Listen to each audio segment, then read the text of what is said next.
बच्चे के माता पिता उसको छोड़कर चले जाते हैं, 1 साल का बच्चा है।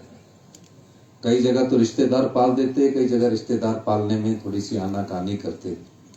हमने कहा उसके लिए एक नर्स होगी और हर महीने उसके अकाउंट में पैसे जाएंगे। धीरे धीरे जैसे बढ़ता जाएगा उस बच्चे की पूरी पढ़ाई का खर्चा सरकार देगी और 18 साल की उम्र के बाद अगर वो डॉक्टर बनता है, इंजीनियर बनता है, कुछ भी करता है, देश के किसी भी कॉलेज में उसकी एडमिशन होती है, देश के किसी भी डॉक्टर के मेडिकल कॉलेज में उसकी एडमिशन होती है, हिमाचल प्रदेश की सरकार उसके एडमिशन का पूरा खर्च देगी, उसके हॉस्टल का पूरा खर्च देगी। और जो कपड़े हैं, जिस प्रकार हम अपने बच्चे को कपड़े देते हैं, वो कपड़ों का खर्चा भी हिमाचल प्रदेश की सरकार देगी। और जिस प्रकार पॉकेट मनी जो आपकी जेब में होती है कि अपने बच्चे के लिए तो हम हर महीने पॉकेट मनी देते हैं कि इस पॉकेट मनी को आपने खर्च करना है, हमारी सरकार उन 6000 बच्चों को 4000 रुपया हर महीने की पॉकेट मनी दे रही है। 4000 रुपया हर महीने मिल रहा है जिसने अपनी माता को खोया, और 27 साल तक मिलता रहेगा। और जब उसकी शादी होगी, उस शादी के लिए सरकार की तरफ से 2 लाख मिलेगा। अगर उसके पास घर नहीं है तो घर बनाने के लिए 3 लाख रुपया हिमाचल प्रदेश की सरकार देगी। तो पहली जो मेरी मीटिंग हुई, उस मीटिंग में मैंने अधिकारियों ने मुझे कहा कि प्रदेश के पास जो प्रदेश का खर्चा चलाने के लिए धन है वो कुछ ही दिनों का है। मैंने कहा कि अभी तो हमारी सरकार आई है, अभी हमारी सरकार को बने हुए सिर्फ 1-2 दिन भी नहीं हुए, आप मुझे खर्चा दिखा रहे। मैंने कहा अगर कांग्रेस की सरकार ना आती तो आप क्या करते? तो बीजेपी की सरकार रहती, जैसे लुकिंदर जी कह रहे थे, तो बीजेपी की सरकार रहती। तो उन्होंने कहा कि वो कर्जा उठाते। तो मैंने कहा कि हमें कर्जा कब तक उठाते रहना? कहते कर्जे को चुकाने के लिए आपको कर्जा उठाना ही पड़ेगा। तो हमने उनसे पूछा कि जो हमने लोगों को, जो हमारी सोच है कि ग्रामीण अर्थव्यवस्था मजबूत होनी चाहिए, उसमें नीतिगत फैसला कैसे किया जाए। मैंने 1 महीने तक कोई मंत्रिमंडल का विस्तार नहीं किया, पूरे सचिवालय प्रशासन को समझा, अपने आर्थिक खजाने को देखा और उसके बाद 1 महीने के बाद हमने एक फैसला किया। जब मैंने पूरी व्यवस्था को समझा तो मैंने पाया कि एक ऐसी व्यवस्था है जिसमें भ्रष्ट व्यवस्था को ठीक करने की जरूरत है। और उस व्यवस्था में कई ऐसी चीजें थी जहां आपका पैसा, जहां जनता का पैसा भ्रष्ट रास्तों के द्वारा बांट दिया जाता था। उन भ्रष्ट रास्तों को कैसे बंद किया जाए, उसमें तकलीफ भी होती है, कष्ट भी होते हैं, अड़चने भी होती है। हमने उस भ्रष्ट रास्ते को बंद करने का निर्णय लिया।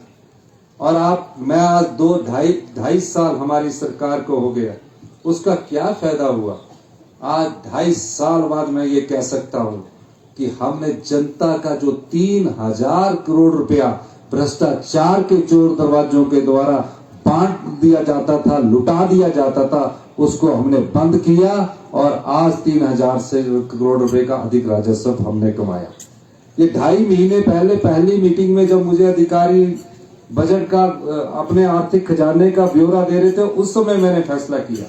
उसका लाभ क्या हुआ? उसका लाभ ये हुआ कि आज दूध के क्षेत्र में जब 32 रुपए लीटर आपको दूध आपसे खरीदा जाता था, सिर्फ 32 रुपए 2 साल पहले, और दूध का रेट क्या बढ़ता था? 1 रुपया बढ़ा दिया हर बजट में, 2 रुपए बढ़ा दिया। मैंने दूध का रेट 2 साल में 23 रुपए बढ़ाया है। 23 रुपए। 75 साल में 32 रुपए बढ़ा और 2 साल में 23 रुपए बढ़ा। ये कैसे बढ़ा? ये उस भ्रष्टाचार के जो पैसे बड़े बड़े लोगों के रास्ते से दे दिए जाते थे, उसको हमने रोका। और ये दूध का रेट यहीं रुकने वाला नहीं है। ये दूध का रेट जब तक गांव की अर्थव्यवस्था मजबूत नहीं हो जाती, जब तक गांव में रहने वाले व्यक्ति के हाथ में पैसा नहीं हो रह जाता, तब तक इस रेट को हम बढ़ाते रहेंगे, अपने साधनों के साथ बढ़ाते रहेंगे। और आपको मैं बताना चाहता हूँ, मिल्क फेडरेशन के द्वारा जब दूध का रेट बढ़ाया गया, उस समय 85,000 लीटर दूध खरीदा जाता था।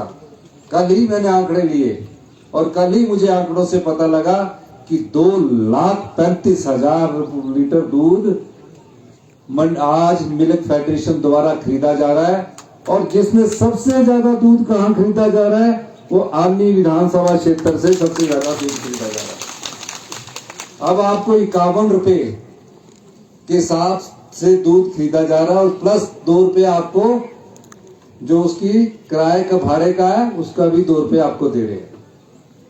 अब इससे क्या फायदा हुआ? इससे एक फायदा ये हुआ कि हमारी महिलाएं जो पशुपालक है, दुग्ध उत्पादक है, उनके हाथ में सीधा पैसे जाने लगा।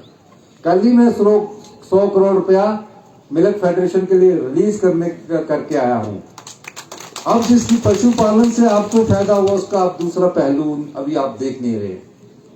अभी बगीचे में सेब लगा है बागवान के, मैंने कहा जिसने गाय रखी होगी उसके वहां गोबर भी होगा। अब गोबर आधारित जो मक्की पैदा करेगा, सरकार उससे, सरकारी विभाग उससे 40 रुपए किलो मक्की भी खरीदेगा, ताकि जिसके पास गाय होगी, ताकि उसके खेत में और आय हो। इसका फायदा आपको और होगा। गेहूं पैदा करेगा, गेहूं का फायदा, गेहूं 60 रुपए किलो खरीदेगा, जो हम 60 रुपए किलो खरीदने जा रहे हैं। क्योंकि मैं पांगी गया तो वहां पांगी वाले ने कहा कि हम तो सिर्फ जौ उगाते हैं, हमारी आय कैसे बढ़ेगी। और जो खरीदी जाती है आड़तियों द्वारा, वो 30 रुपए खरीदी जाती थी। मैंने उनसे पूरी रात बात की, मैंने पूछा कि कितना खर्चा आता है। कहते जी हमारी मेहनत करके भी 25-30 रुपए आता है। तो मैंने कहा इसको मैं डबल कर दूं। तो कहते जी हमारी जो आर्थिक समृद्धि है वो पूरे पांगी क्षेत्र में आएगी। और हमने उसको 60 रुपए प्रति किलो मिनिमम सपोर्ट प्राइस कर दिया। आज जौ को भी हम खरीदने जा रहे हैं। इससे क्या फायदा हुआ? घर में उनके पैसा शुद्ध रूप से आने लगा, और वो बच्चे अगर उनको अच्छी पढ़ाई की जरूरत है तो उस पर अच्छी पढ़ाई का खर्चा भी वो खेती के माध्यम से पूरा करने लगे। ये कहां से पैसा आया? क्यों सरकार आपसे खरीदे? ये पैसा वो पैसा है जो आपका पैसा है, जो आपके द्वारा आपको नजर नहीं आता। सरकार के पास जो आय होती है उसमें आपका योगदान भी होता है, लेकिन उस योगदान के बराबर आपको उस संपदा का अधिकार नहीं मिलता। हमारी सरकार गांव के लोगों को उनका अधिकार देना चाहती है, इसलिए हमने नीतिगत परिवर्तन किया है। कुल्लू में सबसे बड़ी आपदा आई, अगर कोई बिजली का खंभा भी गिर जाता था तो एक हफ्ता पूरा नहीं होता। 2023 7 जुलाई को कुल्लू में आपदा आई। मैं अपने विधानसभा क्षेत्र नदौन था। सुंदर ठाकुर जी का फोन आया, भुवनेश्वर गौड़ खान साहब का फोन आया, कुल्लू में बहुत बड़ी तबाही हुई है। हमने कार्यक्रम छोड़ा। मैंने सारे मंत्रिमंडल के सदस्यों को कहा कि सब कुल्लू पहुंचिए। हम सारे मंत्रिमंडल के सदस्य कुल्लू पहुंचे। मैं खुद 4 दिन कुल्लू में बैठा, और जो बिजली आपकी कुल्लू जैसे क्षेत्र के गांव में, चाहे लूरी था, जहां आने के लिए तकरीबन 10 और 15 दिन लग जाते थे, 48 घंटों में हमने बिजली को शुरू किया और पानी की योजनाओं को शुरू किया। और जिस कुल्लू जिला में 75,000 पर्यटक फंसे हुए थे, हमने उसको अगले 72 घंटों में यहां से निकाला, सही सुरक्षित उनको उनके गंतव्य स्थान पर पहुंचाया। ये सरकार की गवर्नेंस थी कि हम सरकार के मंत्री सड़कों में उतरे। मैं खुद सड़कों में उतरा। जो ट्रैफिक जाम था वो ट्रैफिक जाम का हमने खुलवाने के प्रयास किया। हमने ये नहीं सोचा कि मैं मुख्यमंत्री हूं और मुख्यमंत्री के रूप में मुझे तो बंद कमरे में जाकर आदेश देना है। मैंने कहा नहीं, हम इस समाज के भाग है। मुख्यमंत्री और मंत्री तो बनते रहते हैं, लेकिन आज कुल्लू जिला पर विपदा आई है। सब लोगों को जहां आम आदमी एक तरह से काम करता है, उसी तरह से हम सब लोगों को काम करना है। और हमने कुल्लू जिला के जो अतिथि देवो भव हिमाचल प्रदेश की जो संस्कृति है उसको बनाए रखा, लोगों को भूखा नहीं रहने दिया। सड़कें टूट चुकी थी और कुल्लू जिला में अत्यधिक नुकसान हुआ। हमने दिन रात मेहनत करके कुल्लू जिला को दोबारा से पर्यटन की दृष्टि से आगे लाया। लोगों के घर टूट गए, 22,000 घर, 23,000 घर इस आपदा में टूट गए। जिसका पक्का घर था वो ढह गया। और जब मैं अधिकारियों से बात करता था कि हमें क्या मिलना चाहिए, तो अधिकारी कहते थे कि 1.5 लाख मिलता है प्रधानमंत्री आवास योजना के तहत, 1.5 लाख। उसमें 1,30,000 तो भारत सरकार देती है, 20,000 राज्य सरकार का अंश होता है। मैंने कहा भी जिसका पूरा घर टूट चुका है वो कैसे 1.5 लाख में अपना घर बनाएगा? जिसके पास पीने के पानी का गिलास तक नहीं बचा, वो कैसे अपना घर बनाएगा? अधिकारी कहते हैं कि नियम ऐसे है, कानून ऐसे है। हमने कहा कि मैं उन आम परिवारों के लिए, क्योंकि मैं खुद आम परिवार से निकलकर राजनीतिक मुख्यमंत्री की कुर्सी पर पहुंचा हूं, मैं नियमों को बदल दूंगा। मैंने उन कानूनों को बदल दिया और सहायता के रूप में 1.5 लाख से बढ़कर 7 लाख रुपए दिए। पिछले वर्ष इसी बागी पुल में, मैं बागी पुल से जब आ रहा था, मैं समेज गया। मैंने यहाँ डिप्टी चीफ मिनिस्टर को भेजा, पीडब्ल्यूडी मिनिस्टर को भेजा, यहाँ घर बह गए। 8 लोगों की या 4-6 लोगों की, यहाँ 8 लोगों का देहांत हुआ। देहांत होने के बाद जब तक उनकी डेड बॉडी नहीं मिलती तब तक उसको क्लेम नहीं मिलता। मैंने उस नियमों को भी बदल दिया, कहा कि इनको डेथ सर्टिफिकेट मिलेगा और इनको जो क्लेम हमारे सरकार देना चाहती है वो इन्हें दीजिए। इसके अलावा यहाँ भी 1.5 लाख रुपया मिल रहा था। मैंने यहाँ भी 33 घर ऐसे थे जिनको हमने 7 लाख रुपया दिलाया और जो आंशिक रूप से टूटे हुए घर थे उनको भी हमने 1 लाख रुपया दिलाया। जिस प्रदेश का खजाना लुटा दिया जाए, पिछली भारतीय जनता पार्टी की सरकार ने, यहीं के मुख्यमंत्री थे सिराज के, ये आउटर सिराज की बात कर रहे हैं, यहीं के मुख्यमंत्री थे, इस प्रदेश के खजाने को लुटा दिया गया। रुकिंदर जी बुरा ना मानना, आप डबल इंजन की सरकार थी, डबल इंजन की सरकार थी। डबल इंजन की सरकार कह रही थी कि प्रदेश में विकास बहुत होगा। कैसी डबल इंजन की सरकार थी? ऐसी डबल इंजन की सरकार थी जिसके पास पैसा जीएसटी कंपनसेशन सेस के रूप में 16,000 करोड़ रुपए आया और जो जून 2022 में बंद हो गया। हमारी सरकार तो 9 दिसंबर में बनी, 11 दिसंबर को। खूब लुटा दिया। ऐसी सरकार बनी कि प्रदेश की अर्थव्यवस्था का बेड़ा गर्क करने का अगर श्रेय किसी सरकार को जाता तो डबल इंजन की सरकार पिछली भारतीय जनता पार्टी की। क्या होता है जब अर्थव्यवस्था का बेड़ा गर्क होता है? आज कितने गांव के आपके स्कूल है, कितने ग्रामीण परिवेश के बच्चे सरकारी स्कूलों में पढ़ते हैं, बागवानों के बच्चे सरकारी स्कूलों में पढ़ते हैं। माँ बाप बड़े अरमानों से उसे तैयार करके भेजते कि मेरा बच्चा स्कूल में पढ़ रहा है, अच्छी पढ़ाई होगी, पर वहां पता लगता है कि स्कूल में टीचर ही नहीं है। वहां पता लगता है कि स्कूल में पढ़ाने वाला ही नहीं है। मजबूरन वो बच्चे स्कूल से निकाल कर कहीं प्राइवेट स्कूल में जाते हैं। लेकिन पढ़ाई का आलम क्या है? ये क्यों होता है? जब शासक जो होता है, शासन करने वाला ये सोचता है कि मुझे तो समय की परिस्थितियों के हिसाब से फैसला लेना है, मुझे तो सिर्फ राजनीति करनी है, मुझे सिर्फ चुनाव जिताना है, यहां भी स्कूल खोल दो, वहां भी स्कूल खोल दो, यहां के एक टीचर को उठाकर उस स्कूल के टीचर में भेज दो, उस स्कूल का भी बेड़ा गर्क, दूसरे स्कूल का भी बेड़ा गर्क। मैं खुद गवर्नमेंट स्कूल में पढ़ा हूं, पढ़ाई होती थी उस समय गवर्नमेंट स्कूल में। टाट में बैठकर हमको पढ़ाया जाता था, 8वीं क्लास तक तो टाट ही होता था। 10th के बाद बेंच मिलते थे जो हमारे समय के जानते होंगे। और कितने लोग गवर्नमेंट स्कूल में पढ़े हैं? काफी लोग गवर्नमेंट स्कूल में पढ़े हैं, कई एचएस बने, कई जुडिशरी में चले गए। लेकिन आज गवर्नमेंट स्कूल्स का हाल क्या है? ये हाल है कि वहां बच्चे को अगर आप 5वीं के बच्चे को तीसरी की किताब नहीं पढ़नी आती, और हमारे माँ बाप गांव के सोचते हैं कि मेरा बच्चा 5वीं पास हो गया, 8वीं पास हो गया। ये हाल शिक्षा के स्तर का पिछले 5 साल में हो गया। गुणात्मक शिक्षा में हम 21वें स्थान पर पहुंच गए। कौन कसूरवार है? हम ये सोचे कि हम मुख्यमंत्री बन गए, हमारे को तो लाभ लश्कर मिल गया, हम जीवन भर अब आराम से मुख्यमंत्री की कुर्सी में रहे, एक्स मुख्यमंत्री या मुख्यमंत्री की कुर्सी में रहेंगे। तो ये सेवा नहीं है। हमने फैसले लिए। चुनाव जीतने के लिए पिछली भारतीय जनता पार्टी की सरकार ने 600 के करीब शिक्षा संस्थान और हेल्थ सेक्टर में संस्थान खोल दिए। हुआ क्या?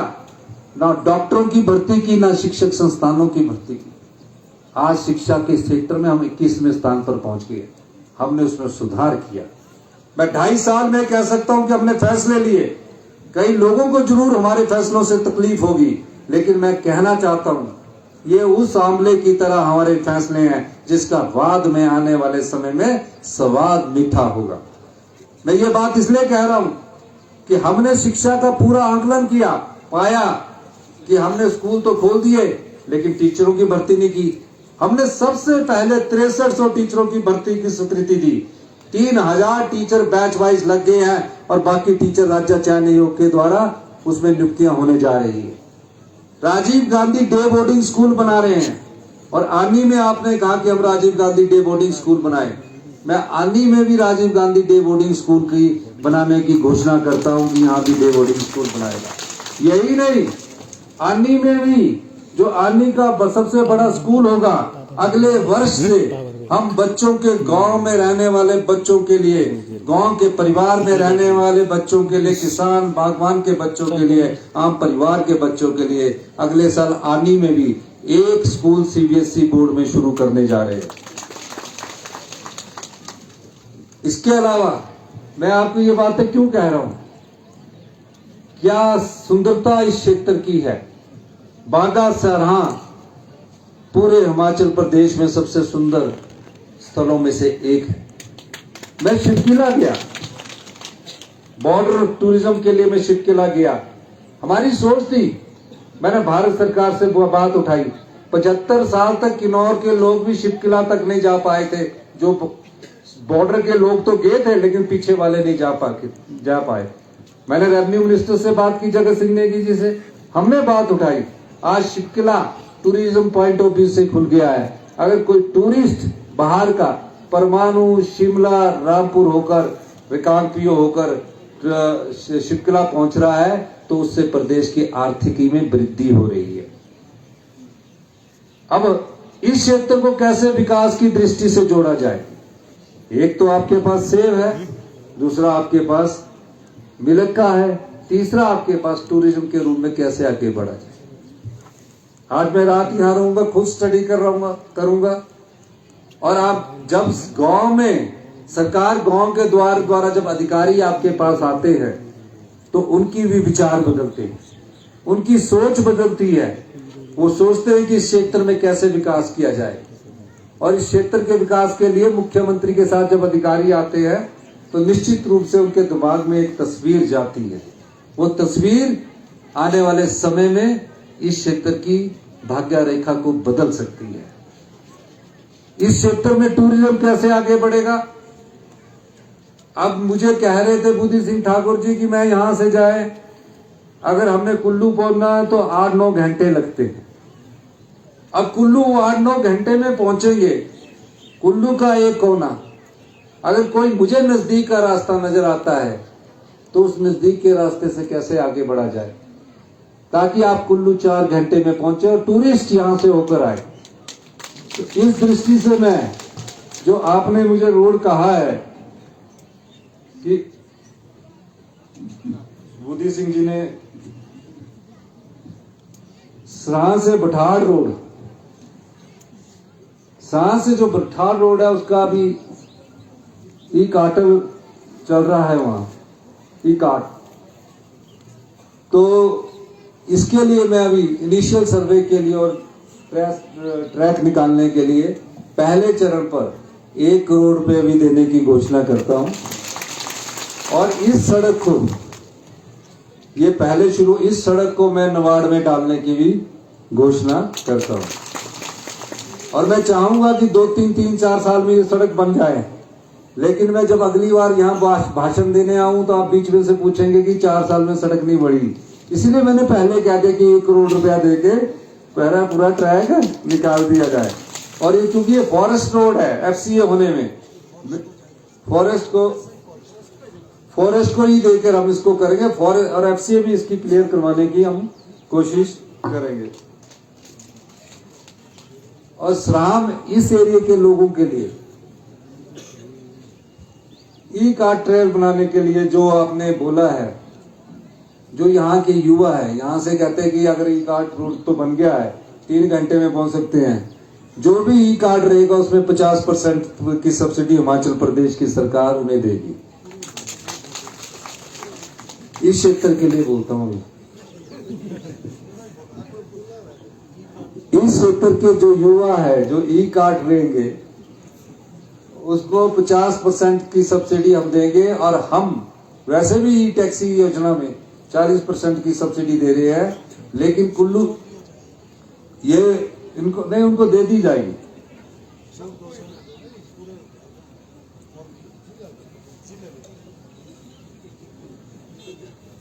सरान में हेलीपैड की बात की है। हेलीपैड के लिए अगर जगह होगी तो उसको जरूर उपलब्ध करवाया जाएगा। लेक निर्माण के लिए मैं पैसा आपको दूंगा। 1 करोड़ रुपया मैं लेक निर्माण का टूरिज्म डिपार्टमेंट से देने की मैं घोषणा करता हूं। और जो जलोड़ी जोत है, जलोड़ी जोत को मैं व्यक्तिगत तौर से उसमें टनलिंग बननी चाहिए। मैं देश के प्रधानमंत्री से भी मिलूंगा और अपने सरफेस ट्रांसपोर्ट मिनिस्टर से भी मिलूंगा और कोशिश करूंगा कि जल्दी इसको स्वीकृत करवाया जाए। इसका मैं आपको इस मंच के माध्यम से वादा करता हूं। इसके अलावा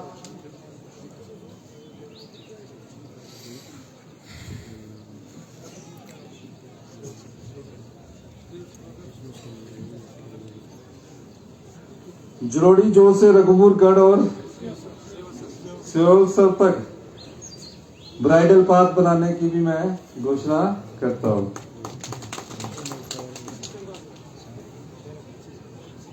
दशहरा कमेटी की जो है वो DC साहब इनको अपने आप 10 लाख रुपया उपलब्ध करवा देंगे। या तो दशहरा कमेटी से करा देना या माइनिंग फंड से आपने इनको करवा देना। अंत में मैं एक बात आप लोगों से कहना चाहता हूं। आप निश्चिंत रहिए, 10 साल से यहां भारतीय जनता पार्टी जीतती आ रही है। कितने साल से आ रही है? और मैं ये नहीं कहता कि लुकिंदर जी काम कर रहे नहीं कर रहे हैं, मांग जरूर कर रहे हैं। अब मांग कर रहे हैं तो विधायक है, इनका दायित्व बनता है और इनका फर्ज भी बनता है। लेकिन मैं कांग्रेस के कार्यकर्ताओं से ये भी कहना चाहता हूं, आप निश्चिंत रहिए। हमारा ध्येय, हमारा लक्ष्य ग्रामीण अर्थव्यवस्था को मजबूत करना है। हमने कई गारंटियां पूरी की और हमने कई गारंटियों में OPS की गारंटी सबसे पहले पूरी की। दूध का रेट हमने बढ़ाया, गारंटी में नहीं है वो, हमने बढ़ाया। और थारे तुसा जो आज 1500 देना आज 1500 दे रहे, तो आज 1500 रुपया भी दे रहे हैं। लुकिंदर जी आप अपने विधानसभा में बोल देना है कि मेरी विधानसभा में दिए हैं। कितनी महिलाओं को 1500 रुपया मिल रहे हैं? हाथ खड़ा करना, हाथ खड़ा करना जी, सारे हाथ खड़ा करो। ये लुकिंदर जी को बता दो आप, मिल थोड़े ही रहे हैं लेकिन जितनों को मिल रहे हैं ना। और ये आज हम इंदिरा गांधी प्यारी बहना सुख सम्मान निधि की योजना दे रहे हैं, क्योंकि लुकिंदर जी वहां बोलते हैं इनके ओपोजिशन लीडर 1500 कहाँ है। जैसे जैसे हमारी स्थिति ठीक होगी और 5 साल के लिए हम आए हैं, आज इतनी महिलाओं को 1500 मिल रहे हैं। साल के कितने मिलेंगे? 18,000। कितने? प्रधानमंत्री किसान सम्मान निधि के कितने मिलते हैं? 6,000। कितने मिलते हैं? और हम 3 गुना ज्यादा दे रहे हैं, 18,000 रुपया। और कब तक मिलेंगे? जब तक आपके शरीर में अंतिम सांस है, तब तक हिमाचल प्रदेश की सरकार आपको 1,500 रुपया देगी। ये कहां से मिले रहे? ये कोई कहां से आए हैं ये पैसे? ये आपके पैसे हैं। मेहनत कश किसान के पैसे हैं, बागवान के पैसे हैं, आम आदमी के पैसे हैं। जो आपके पैसे दे दिए जाते थे बड़े बड़े लोगों को, वो उन चोर रास्तों को बंद करके हम ये पैसा आपको दे रहे हैं। भारतीय जनता पार्टी की केंद्र की सरकार ने हम पर आर्थिक प्रतिबंध लगा रखा है। क्या बोलते हैं? आर्थिक प्रतिबंध। हमने सरकारी कर्मचारियों को 16 ओपीएस क्या दिया? बीजेपी ने हमारे 1,600 करोड़ रुपए की एडिशनल बोरिंग बंद कर दी। हम भी इस प्रदेश के देश के एक अभिन्न अंग है, हमारा भी अधिकार है। लेकिन मैं आपको कहना चाहता हूं, आप विश्वास करना, 2027 में हिमाचल प्रदेश हिंदुस्तान का सबसे समृद्धशाली प्रदेश होगा और 2032 में सबसे अमीर प्रदेश हिमाचल प्रदेश होगा। जब आप गर्व महसूस करेंगे कि हम हिमाचल से आते हैं, हमें हिमाचल पर गर्व है, आपकी जेब में पैसा होगा। भारतीय जनता पार्टी वाले गौरक्षक तो बहुत बनते हैं। आज मैंने 1,500 रुपये 500 रुपये उसमें बढ़ाया, लुकिंदर जी 700 से बढ़ाकर, जिन्होंने गौसदन खोले हैं उनको 1,200 रुपया एक गाय पालने का हिमाचल प्रदेश की सरकार हर महीने दे रही है। हर पंचायत प्रधान यहाँ जो बैठा है, जब से हमारी सरकार आई है, कोई भी वर्ग ले लीजिए, हमारी सरकार ने उनको हर बजट में पैसा बढ़ाया, हर बजट में पैसा बढ़ाया। हमने कोई राजनीतिक लाभ के लिए पैसा नहीं बढ़ाया। हमारा चुनाव तो 2027 में होना था। राजनीतिक चुनाव के लिए पिछली भारतीय जनता पार्टी की सरकार, जयराम ठाकुर जी की सरकार ने 5,000 करोड़ रुपए की रेवड़ियां बांटी। 5,000 करोड़ रुपए की रेवड़ियां बांटी। बड़े बड़े उद्योगपतियों को 125 यूनिट बिजली भी फ्री में दे दी।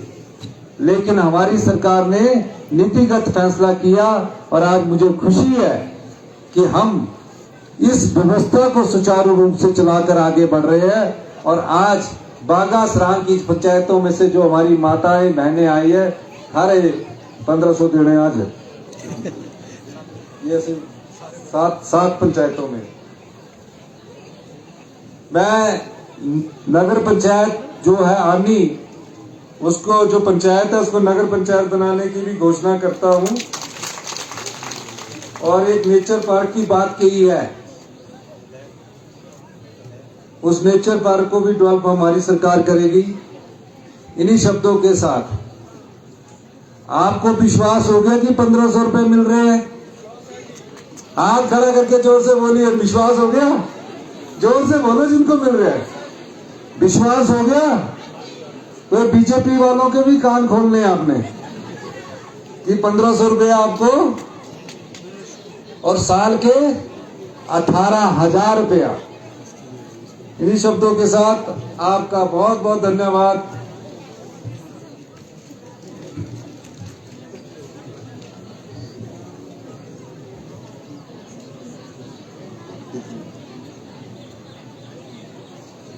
जो महिला मंडल कितने आए हैं यहाँ?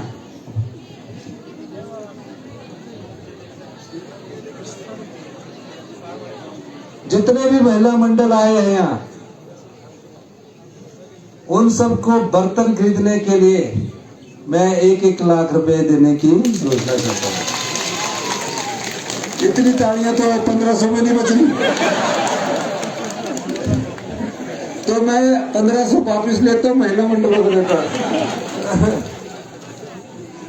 नहीं, ठीक है, आप लोगों ने हमारी बात सुनी।